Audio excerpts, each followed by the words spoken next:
How to make Snapchat notifications not show names. Well, hi everyone, it's me Lana from Create, Login and Delete.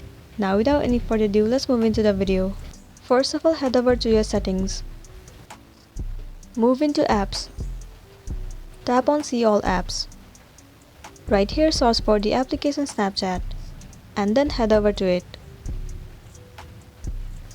Move into notifications. So right here you can customize the notifications of your choice. But there is no any direct option where you can hide the display name on the notifications.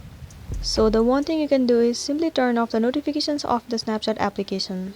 And then no problem will appear for you while using Snapchat. But if you are on your iOS device, you can directly get the option where you can hide the display name on Snapchat notifications. You can simply turn off the option and you'll be good to go. So this is all for today, and this was a tutorial video on how to make Snapchat notifications not show names. I really hope this video is gonna help you out. Thank you for watching it till the end.